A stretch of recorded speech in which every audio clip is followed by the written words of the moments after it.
咁點解係 out 咧？一就係因為佢係離開一個澳門嘅市中心遠少少嘅路環區啦，二就係想食嗰個字啦 ，out 中文就係嘔嘅聲音嘅意思啦，咁樣咁，所以係嘔嘅路環藝術節咁樣咯。我哋今年路環藝術節咧就有一個少少嘅主題嘅，今次嚟嘅演出咧都係可以裝喺一個行李箱裏邊嘅，咁可以輕便咁樣去到我哋路環唔同街區嘅大街小巷裏邊咧去演出俾大家睇嘅。咁我哋就會有2個嚟自上海戲劇學院嘅研究生，佢哋上咗個偶文劇場嘅課程啦。咁佢哋用呢個概念咧去創作咗2個小故事嘅，佢哋就會作為我哋嘅暖場活動。咁另外咧，我哋就有2個咧係專業劇團嘅演出啦，包括一個係嚟自台灣飛人集社嘅回光城市，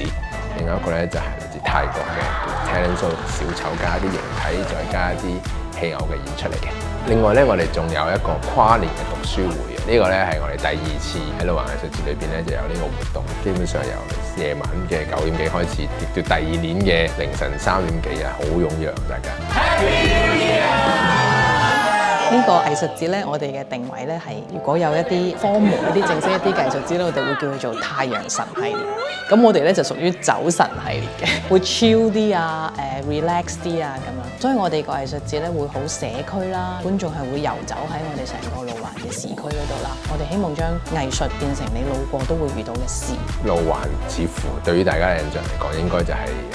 冇咩表演藝術嘅空間，但係我哋偏偏咧就會喺呢度喺我哋嘅社區裏邊啊，喺一啲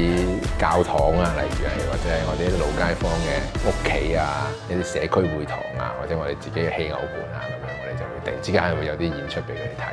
包保啲觀眾嚟到真係睇到一啲我哋從來冇聽到嘅嘢，咁亦都等佢哋更加同呢個土地啊、呢個地方啊、呢啲人啊更加多啲連結。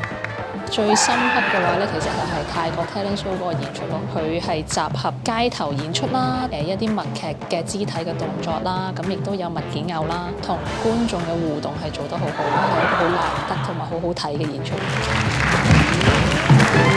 其實有40%觀眾咧都係外地，即係我哋真係，喂，我哋一搞節啦，啲人係真係特登買飛啦，然之後特登係 travel 過嚟1日遊咁樣啦。咁我哋睇完都覺得喺路環呢個社區度有呢件事發生咧，係好 amazing。然之後有好多觀眾嘅 feedback 都係，哇！呢一日係我好耐都未試過笑得咁開心啦，我幾年笑得最開心就係今日啦，即係呢個係我哋最大嘅回饋咯。我哋真係帶到一啲好唔同嘅嘢，同埋帶到一個好嘅體驗俾所有嘅觀眾嘅，我哋自己都好開心嘅。